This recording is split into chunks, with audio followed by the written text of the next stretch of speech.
God's children, it has always been our lifestyle to worship the Lord and bring Him glory in everything that we do. We always give our best to God because we know that we cannot outgive Him.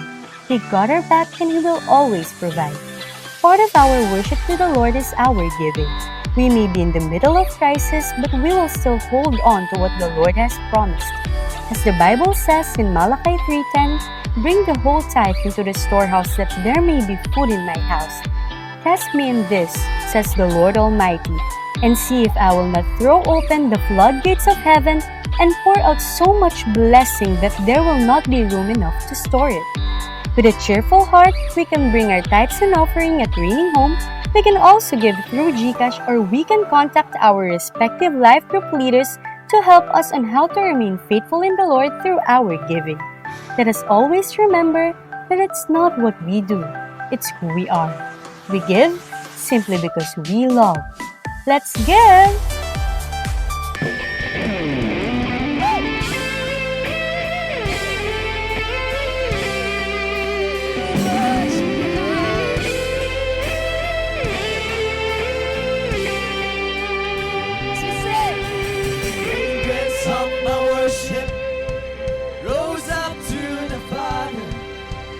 Noises, thunderings, earthquakes were the response to my worship. The fragrance of my worship rose up to the Father. rose up to the Father. Noises, thunderings, lightnings were the response to my The worship. fragrance The fragrance of my worship rose up to the Father. Noises, thunderings, earthquakes were the response to the my worship. fragrance The fragrance of my worship rose up to the Father. Noises, thunderings, lightnings were the response to my worship. First it was fragrance, then it turned to fire. My worship is my weapon. This is how we win my This is battle. how I win my battle. First it was fragrance, then it turns to fire. My worship is my weapon. This is how I win my battle. Fragrance of my worship rose up to the Father. Noises, thunderings, earthquakes were the response to my worship. Fragrance of my worship rose up to the Father. Noises, thunderings, lightnings were the response to my worship. The fragrance of my worship rose up to the Father. Noises, thunderings, earthquakes were the response to my worship. The fragrance of my worship rose up to the Father. Noises, thunderings, lightnings were the response to my worship. First it was fragrance, then it turned to fire. My worship is my weapon. This is how I win my battle. First it was fragrance, then it turned to fire. My worship is my weapon. My worship is my weapon. This is how I win my battle. First it was fragrance, then it turned to fire. My worship is my weapon. This is how I win my battle. First it was fragrance, first it was fragrance, then it turned to fire. My worship is my weapon. This is how I win my battle.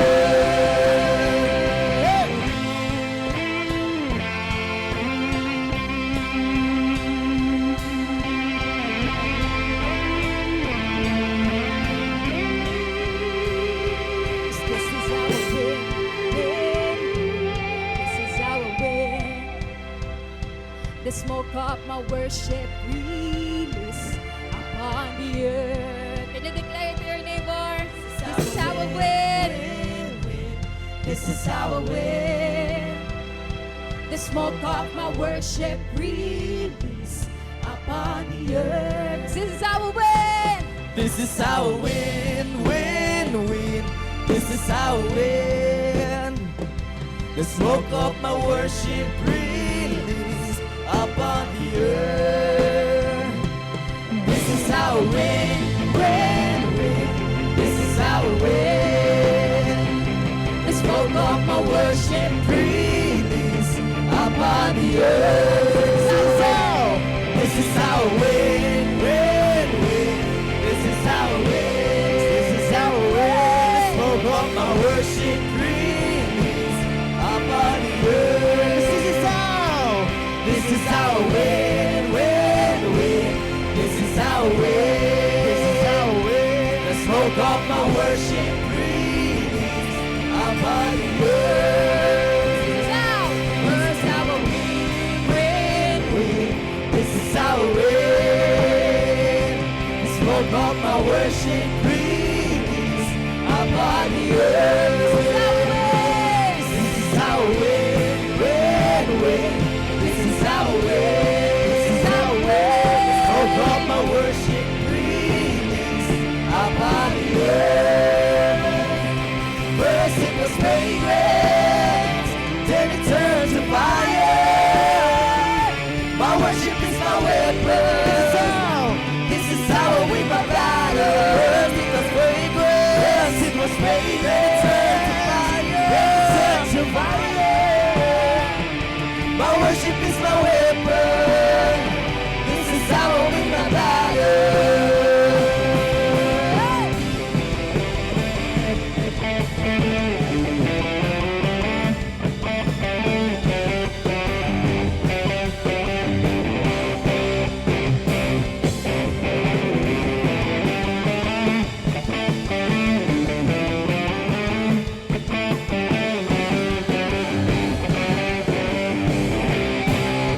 First it was fragrance, then it turned to fire.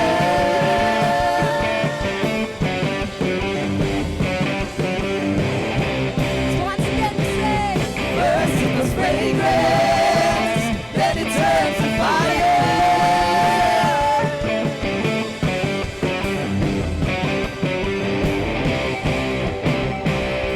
First it was fragrance, then it turned to fire. My worship is my weapon. This is how I win my battle. First it was fragrance, then it turns to fire. My worship is my weapon. This is how I win my battle.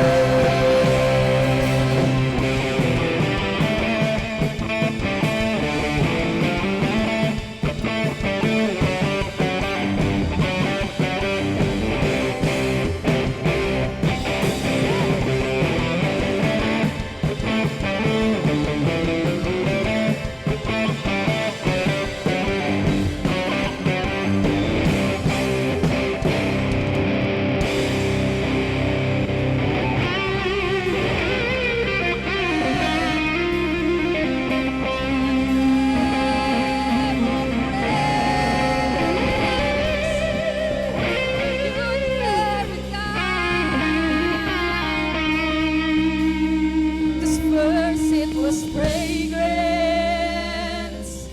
then it turned to fire. My worship is my weapon. This is how I win my battle. First it was fragrance, then it turned to fire. My worship is my weapon. This is how I win my battle. Come on, shout of victory.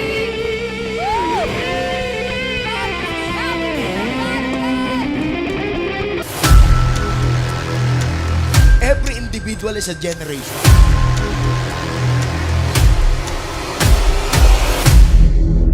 Basta sinabi ni Lord, mga kasama, sa'yo na yon.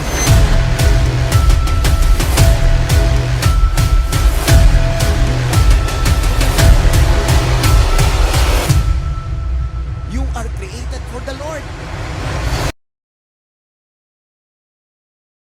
And I just want to share activated faith. Activated faith.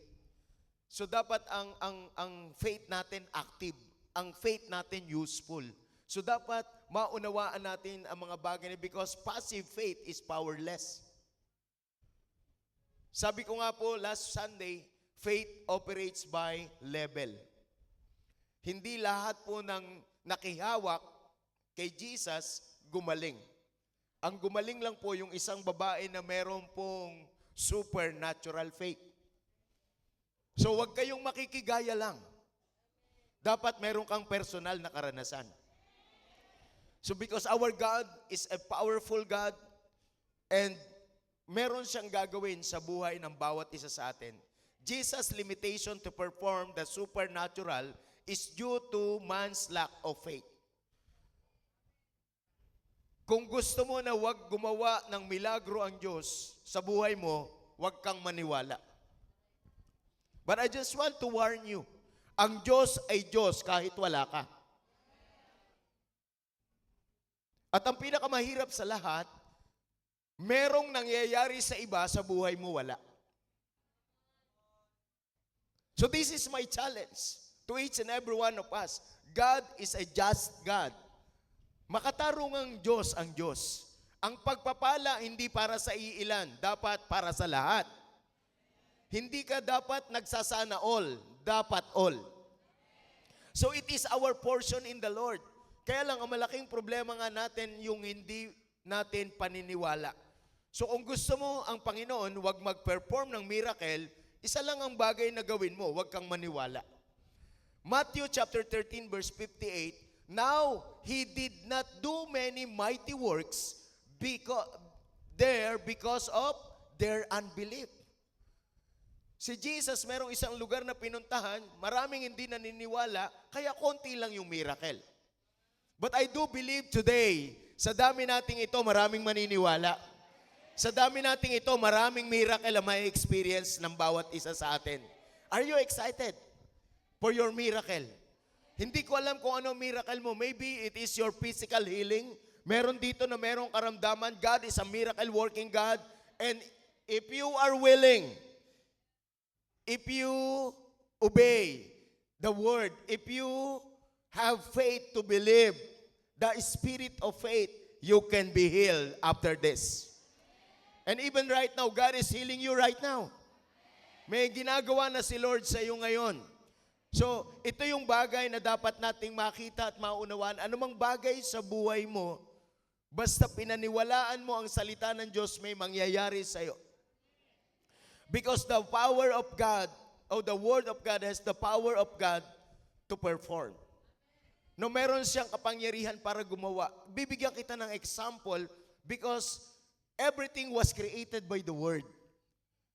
And this is all about God's Word. Sabi ko nga kanina, John chapter 1 verse 1, in the beginning was the Word, and the Word was with God, and the Word was God. When God said, it is His Word. When God said, it was accomplished. Tandaan niyong mabuti nung sabi ng Panginoon, let there be light. And there was light. Kaya ngayon maliwanag because of the Word of God. When God created everything, it is His Word. So that's why we need to believe, we need to understand the Word. Hear the Word. Read the Word. Because the Word of God is powerful.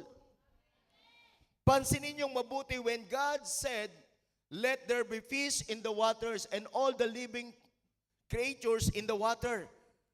Lahat po na sinabi ng Panginoon, inutusan yung tubig, ang dagat nag-respond. Nag-produce ng fish. At hindi lang po yun minsan. Hanggang ngayon may fish. So that is the power of God. Even up today, nagre-respond ang water, nagpo-produce. So this is how powerful God's Word is in our life. If you believe, magpo-produce talaga siya. May mangyayari talaga. sa salita ng Panginoon sa buhay natin. So, activated faith. Pakisabi sa katabi, activated faith. So, how to activate faith?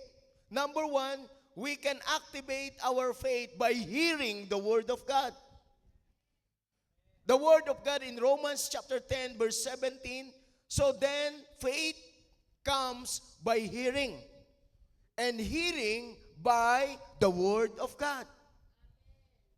So it is the very Word of God. Kaya lang, tandaan nyo, ang kaaway may counterfeit. Laging ang kinukontra ng kaaway, walang iba kundi ang salita ng Diyos. Yung katotohanan, gusto niyang gawing kasinungalingan. You are created for greatness.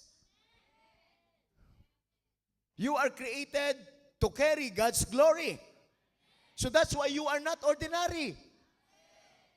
You are potential platform of God's miracle. Because God's miracle in your life is His glory. And His glory is your testimony. Hear the Word. Read the Word. And allow the Word to perform. Kaya hindi tayo pwedeng nakaupo lang pag Sunday, uuwi ka tapos walang mangyayari.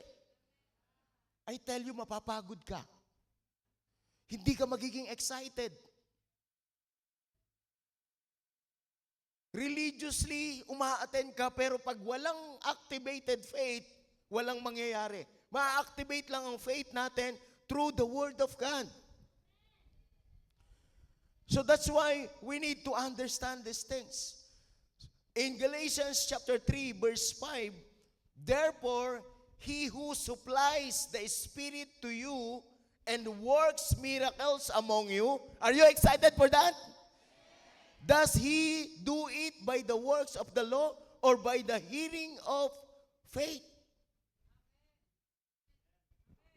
So God has the Spirit to supply His miracle into your life. And I tell you today, His supplies is unlimited. Hindi lang minsan mangyayari yan, magiging lifestyle mo yan. Through the Word of God. So that's why you need to get the Spirit behind the letters, behind the Word. Because the Word of God is alive. The Word of God has the power. So kaya dapat talaga merong kapangyarihan pag sinabi ng Panginoon mangyayari 'yon. So ang problema lang natin, hindi na natin abot ng matalinong pag-iisip, kaya ka nagkakaganyan. Hindi gusto ng Lord na ganyan ka. Ang gusto ng Panginoon, lagi kang nakangiti.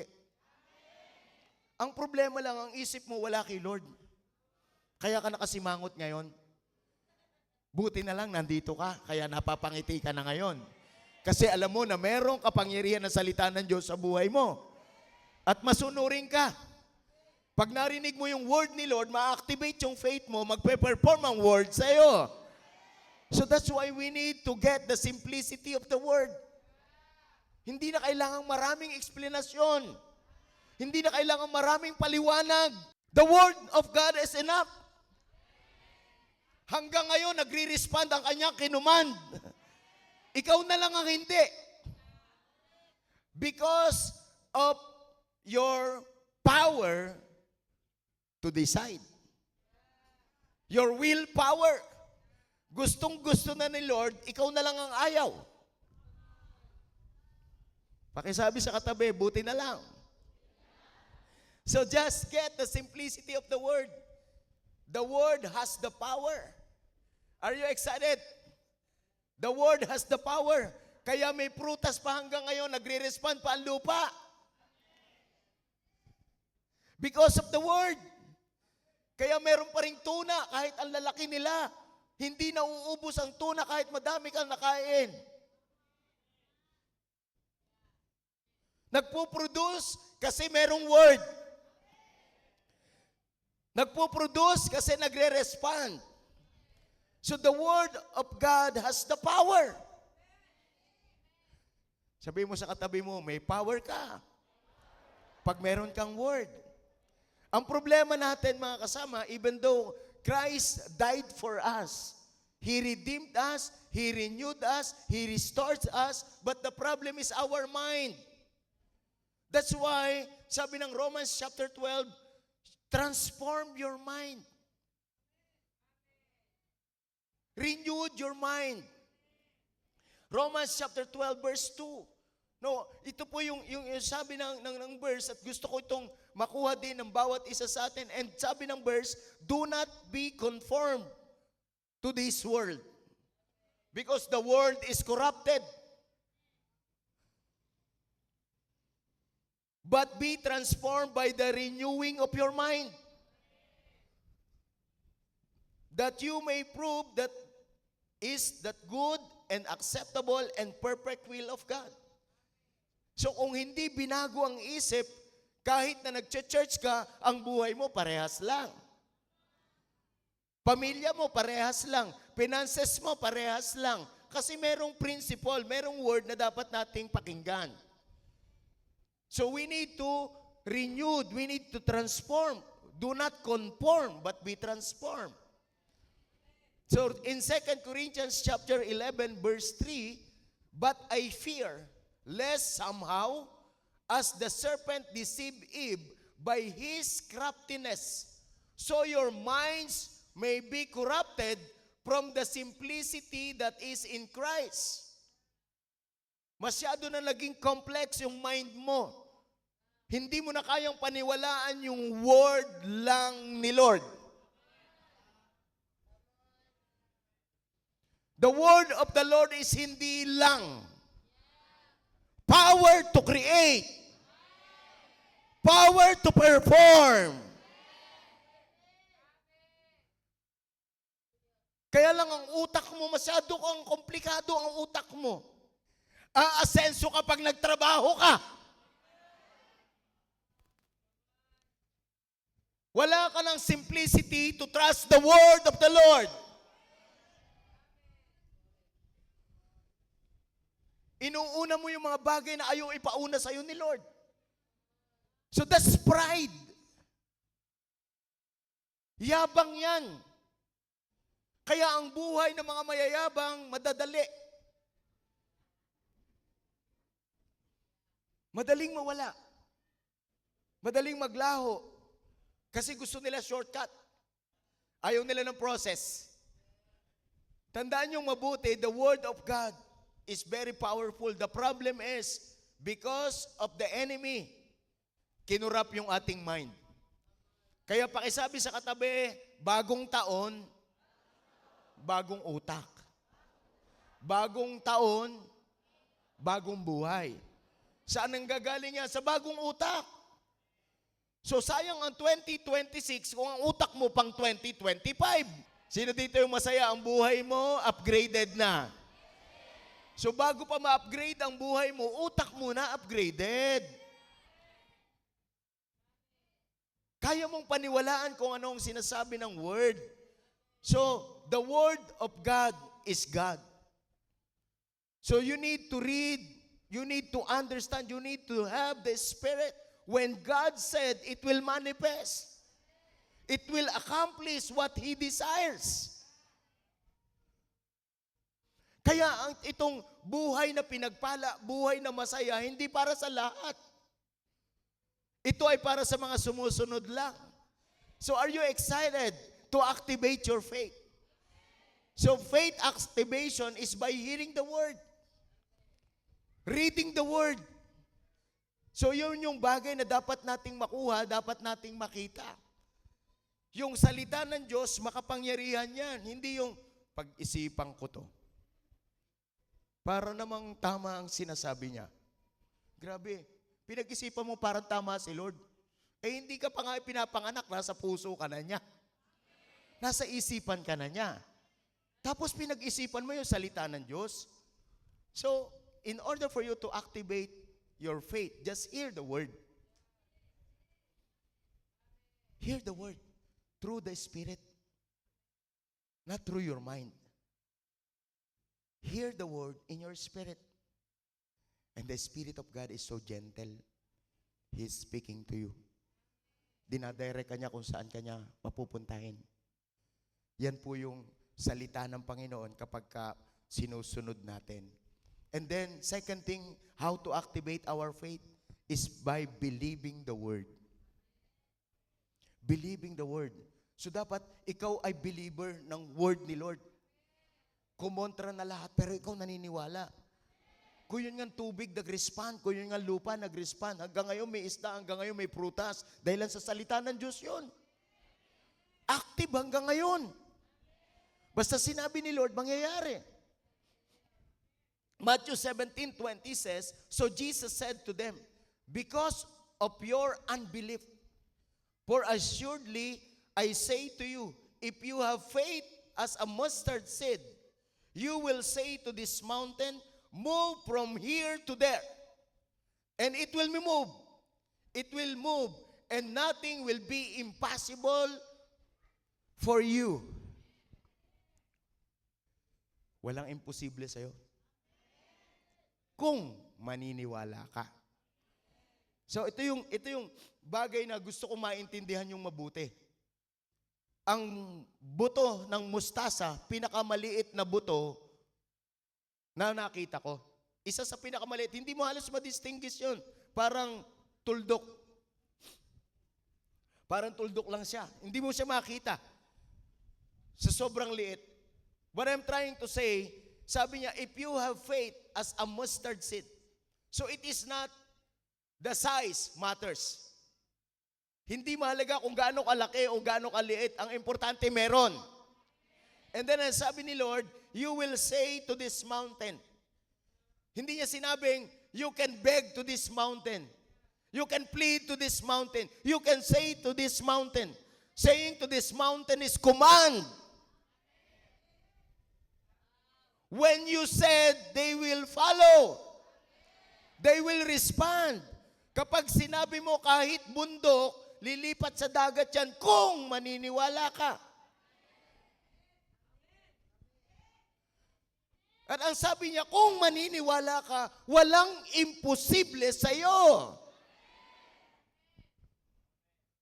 Magiging milyonaryo ka. Kung maniniwala ka. Gagaling ka kung maniniwala ka. The level of your faith. So you must go to the level of supernatural. Ito yung sinasabi ni Jesus. Supernatural level ang mga bagay na ito. So you can activate by faith, by believing the Word. I-meditate mo yung kapangyarihan ng Diyos, paano nilalang ang galaxies, ang universe, paano nilalang ang earth. Mamasyal ka sa beach, sukatin mo yung dagat kung gaano kalalim. Kung kaya mo. Tsaka mo masabihin, wow, Lord, grabe ang nilalang mo. Pero kung nasa 4 na sulok ka lang ng kwarto mo, walang nangyayari doon, hindi mo makikita ang goodness ni Lord. Lumabas ka. Tingnan mo ang ginawa ni Lord. Tingnan mo ang sunrise. Tingnan mo ang sunset. Tingnan mo ang beach. Tingnan mo ang nature. Pumunta ka sa palengke. Iba't ibang klase ng isda ang naroon. Nag-respond ang water. Nag-produce. Believing the Word. Kaya pag may sinabi ang salita ng Diyos, mangyayari talaga sa iyo yun. If you believe. So that's why we need to understand these things. If you have faith, the condition of your life depends on your faith. Kung ano ang buhay na meron ka ngayon, yan ang resulta ng pananampalataya mo. But I'm not judging you. I'm encouraging you to level up your faith, to work out your faith. Believe in the Word. When God said it is done, it will accomplish. It will perform. Just believe. Just believe. Kaya kung ikaw ngayon may karamdaman ka, gagaling yan. Kasi yun ang gusto ng Diyos. Just believe. Kung wala kang asawa, magkakaasawa ka, just believe. Yung may asawa na, babait yan, just believe.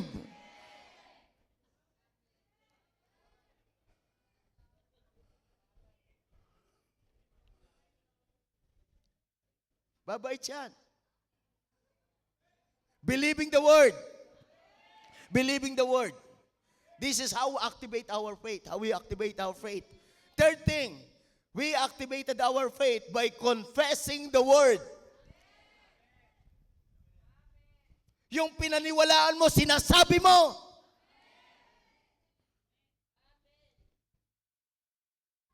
Yung iba, hindi naniniwala, iba pa sinabi. Wala lang ang word, grabe, wala pa ring declaration. You need to confess the word. Grabe mga confession mo. Grabe talaga itong anak ko, napakasalbahe talaga nito. Ang hirap na buhay nito. Imagine mo mga ganun lumalabas sa bibig mo. Use the word. Command your situation, command your life, and everything will obey according to the word. Hindi tayo ang powerful. The word will perform. Ang sabi ng verse, sabi niya, same verse, 2 Corinthians chapter 4, verse 13, and since we have the same spirit of faith, hallelujah. Are you excited to receive the spirit of faith? It is not the word of faith, but the spirit of faith. Spirit. Spirit. Spirit. It is not comes from the outside, but comes from within. So since we have the same spirit of faith, sabi mo, dapat parehas tayo. Hindi tayo dapat magkakaiba, dapat parehas tayo. So according to what is written, I believed and therefore I spoke. We also believe and therefore speak. So dapat ang lalabas sa bibig mo, mga salita ng Diyos, pampaayos ng buhay. Sa mga mag-asawa, lagi nyo sabihin ng asawa nyo na napakaganda mo talaga. Ang pogi mo talaga. Hindi pambobola yun, deklarasyon yun. Because we are fearfully, wonderfully made by God. Every individual is wonderful. Kaya tingnan mo yung katabi mo, sabihin mo, you are amazing. You are wonderful. You are the best.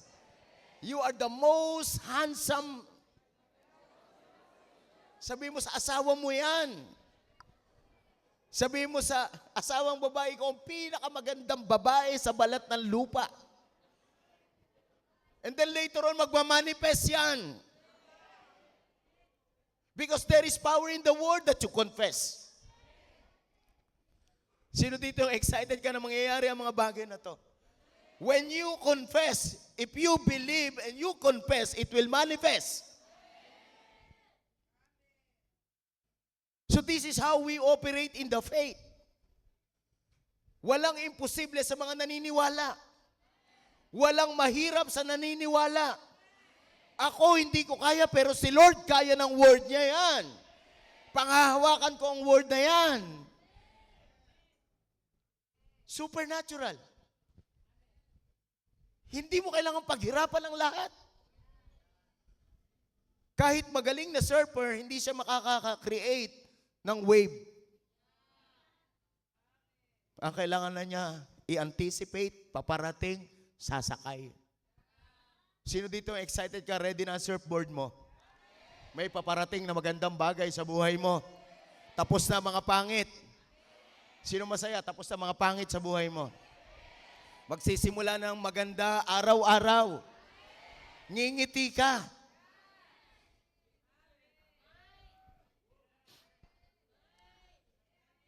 We need to confess the word. Even in the life of other people. So sino ang excited how to activate your faith? Hearing the word, listen and obey. Pakisabi, listen and obey. Believing the word, confessing the word. So sino dito yung excited ka na may mangyayari sa atin? So this is how we activate our faith. So kaya napakahalaga ng mga bagay na ito na pinamumuhay natin. Normal yan na nangyayari sa atin. And then, if you hear and obey the word of the Lord, if you hear and obey the man of God, if you believe the word, if you confess the word, you will manifest the word. You will manifest the word. Ang ima-manifest mo, hindi dahil lang sa nag-effort ka. Sweatless and almost effortless. Walang kapawis-pawis. Walang kahirap-hirap. Basta connected yung heart. May direksyon tayo. Sumama ka.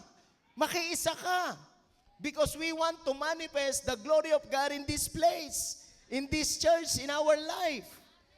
So we need to manifest the word. Matthew chapter 9 verse 28, and when he had come into the house, the blind man came to him. And Jesus said to them, "Do you believe that I am able to do this?" They said to him, "Yes, Lord." God is questioning you right now the same question. Maybe you are not blind, but you want to receive something from the Lord today. Sabi ni Lord, do you believe that I am more than able to perform? Sino dito yung excited ka na merong gagawin si Lord? And then verse 29 says, then he touched their eyes, saying, according to your faith, let it be to you. According to your faith, let it be to you. So that's why lahat ng blessing available sa iyo according to the word. So this is the very word of God. So that's why we need to understand yung mga bagay na to sa pinagagawa sa atin ng Panginoon. And then, according to your faith, let it be to you. Powerful statement yan. Ibig sabihin dyan, you have blank check. Magkano ang gusto mong ilagay mo dyan? According to your faith. So that's why we need to understand we have the unlimited God. So kung ano yung word ni Lord magmamanifest sa buhay ng bawat isa sa atin. Ito yung babae na may issue of the blood, Matthew chapter 9 verse 21, for she said to herself, if only I may touch his garment, I shall be made well. If only I touch his garment, I shall be made well. Verse 22, but Jesus turned around, and when he saw her, he said, be of good cheer, daughter. Your faith has made you well. And the woman was made well from that hour. So this is all about the woman with issue of the blood for 12 years. According to your faith, it will manifest. According to your faith, it will manifest. What you believe in, it will surely manifest. No, what you believe, it will surely manifest. Just believe. And the level of your faith is the level of your command in your life. And in every situations na lahat na nararanasan natin. So, the higher the faith, the greater the power. Sino dito excited ka na ang faith mo, i-withdraw natin kay Lord? So that's why we need to develop our faith. You need to activate your faith. So faith operates by level. So today, I just want to pray to each and every one of you. Hindi ko alam kung ano yung gusto mo na makuha sa Panginoon. Pero kung may pananampalataya ka, makukuha mo yan. The higher the faith, the greater the power we will draw from God. So, ikaw mismo ang limitation ng blessing mo. The level of your revelation is the level of your manifestation. If you believe, it will manifest. So today, ask God for a wonderful work of God in your life. Lord, I am willing. Lord, I believe in you. Kaya kagaya nung binanggit ni Jesus doon sa mga tao na bulag, ibang level yung kanyang tinanong. Sabi niya, do you believe that I am able to do this? This is the same question that God is asking you today. Do you believe? Do you believe? To those who believe that God will do sa sitwasyon mo, maybe meron kang magulong sitwasyon ng relasyon, mag-asawa, nagkakagulo kayo palagi, parang hindi na masaya na nagsasama kayo. Wala ng joy, wala ng romance. Nagsasama kayo because of your sons and daughters, because of your kids. Grabe, ang hirap ng relasyon na ganan. Masarap na nagsasama kayo kasi nagmamahalan kayo. My prayer is that i-rekindle ni Lord yung love na nasa sa inyo. Kung may maring broken yung relationship, maring broken hearted na tayo, pero God can heal you today. Aayusin ng Panginoon ang mga bagay na to. So, kung merong karamdaman, pagagalingin ng Panginoon. If you believe, God will perform. If you believe, God will perform. Kung merong financial trouble, merong mga utang, ask God for miracle. Ask God for miracle. Ask God for His word. Isaiah 55 verse 1. Isaiah 55 verse 1. This is a powerful word that comes from God. Come, all you who are thirsty. Come to the waters. Sa mga nauuhaw, lapit lang sa tubig. Sa mga naguguluhan, lapit lang sa kapayapaan. Sa mga uhaw, sa relasyon, lapit lang sa nagmamahal. Walang iba kundi ang Panginoon. Kung ano man ang sitwasyon mo, yan ang katapat. May katapat. And you who come, and you who have no money. Sino dito mayroong ganon? Problem. Taas ang kamay. Uy, maraming meron ha. Those who have no money, come, buy and eat. Yes, come. Buy wine and milk without money and without price. So we can buy without money. If you believe, if you have God, if you have His word, you can buy without money. You can buy without money. Kapag nagsalita si Lord, ang hirap pigilan. So this is my prayer. Kung ano man ang mga bagay na maliliit mong pinagpe-pray, sigurado ko ibibigay na ni Lord yan kasi pangmalakihan na yung level na pinadalan sa iyo ng Panginoon. So let us stand in our feet today.